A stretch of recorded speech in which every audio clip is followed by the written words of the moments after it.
आज मैं आपको सुनाऊंगा सास बहू का रिश्ता, एक पारिवारिक कहानी। ये कहानी है एक सास बहू की, जो एक सुखी और समृद्ध परिवार में रहती थी। सास का नाम अंजलि था और बहू का नाम प्रिया था। दोनों महिलाएं अपने आप में बहुत सुंदर, समझदार और समर्पित थीं। अंजलि एक बहुत ही सज्जन स्वभाव की महिला थी और वह सभी के दिलों को जीत चुकी थी। प्रिया भी अपने पति और परिवार की सुख शांति के लिए बहुत कुछ करती थी। दोनों ने मिलकर अपने परिवार की खुशियों और समृद्धि को बढ़ाने के लिए एक साथ काम किया। वह दोनों एक दूसरे के साथ संवाद करने, समझने और समर्थन करने में कभी पीछे नहीं हटती थी। वे एक दूसरे के विचारों का सम्मान करती और एक साथ मिलकर अपने घर की समस्याओं का समाधान करती। दोनों ने बातचीत, समझौता और सम्मिलन को हमेशा महत्व दिया। वक्त के साथ अंजलि और प्रिया के संबंधों में एक मजबूती बढ़ी। वे अपने संगठनशीलता, जिम्मेदारी और प्रेम के आदर्शों के साथ अपने परिवार को प्रभावित करने लगी। साथ ही वे अपने दोनों बच्चों को नेतृत्व, समय प्रबंधन और नैतिक मूल्यों का महत्व सिखाने का समर्पण करती। प्रिया अपनी सास की देखभाल करने के लिए हमेशा तत्पर रहती थी। वह उनकी आवश्यकताओं को समझती थी और उन्हें पूरा करने के लिए उनके लिए समय निकालती थी।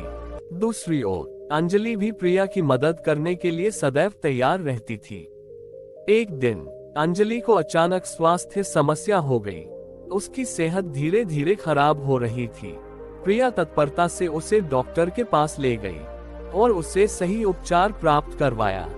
धीरे धीरे सास का स्वास्थ्य सही होने लगा। समय बीतता गया और परिवार में खुशहाली बढ़ती गई। अंजलि और प्रिया दोनों ने एक दूसरे के साथ आपसी विश्वास और समर्थन का आदान प्रदान किया।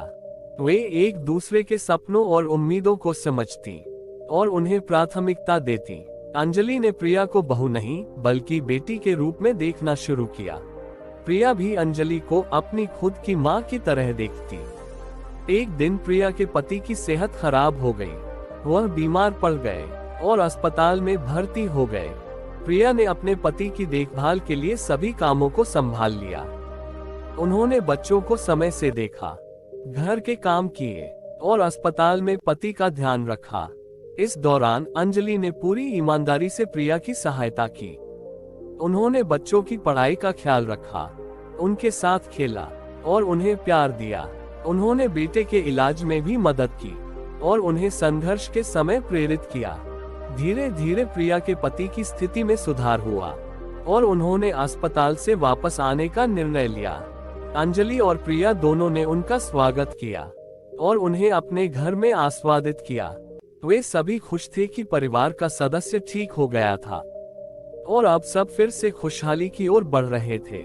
इस कहानी से हमें ये सीखने को मिलता है कि जब दोनों सास बहू मिलकर घर की खुशहाली के लिए काम करती हैं और एक दूसरे का समर्थन करती हैं, तो वे हर मुश्किल को पार कर सकती हैं। संघर्षों, समस्याओं और बदलते समय के बीच ये रिश्ता अद्वितीयता और स्नेह का प्रतीक बन जाता है। सास बहू के रिश्ते में समझौता और सहयोग की भावना होना अत्यंत महत्वपूर्ण होता है। जब हम एक दूसरे की जरूरतों को समझते हैं, उन्हें सम्मान देते हैं और उन्हें समर्थन करते हैं, तो हम खुद को और अपने परिवार को खुशहाली और समृद्धि की ओर ले जा सकते हैं। ये रिश्ता सिर्फ नाम मात्र नहीं, बल्कि विश्वास, प्यार और सहयोग की नींव पर आधारित होना चाहिए। इस कहानी में दिखाए गए सास बहू के बीच के प्रेम, समझदारी और सहयोग के उदाहरण से हमें एक सद्भावपूर्ण परिवार का महत्व और शक्ति का अनुभव होता है। जब हम एक साथी के रूप में काम करते हैं और एक दूसरे की मदद करते हैं, तो हम सभी को एक बेहतर और समृद्ध भविष्य का संचार करने का अवसर मिलता है। इसलिए हमें साथ मिलकर सास बहू के रिश्ते को मजबूत बनाने का प्रयास करना चाहिए। हमें एक दूसरे की समस्याओं का सम्मान करना चाहिए और संघर्षों को एक दूसरे के साथ हल करने के लिए सहयोग करना चाहिए। यही हमारे परिवार की खुशहाली का रहस्य है और हमें इसे समझना चाहिए। धन्यवाद। दोस्तों, आप लोग वीडियो तो देखते हो मगर चैनल को सब्सक्राइब नहीं करते हो, तो आप लोग ऐसा न करें। अगर आप लोगों तक मेरा वीडियो पहुंचता है और आप लोगों को मेरा वीडियो पसंद आता है तो आप लोग चैनल को सब्सक्राइब और वीडियो को लाइक जरूर से करें।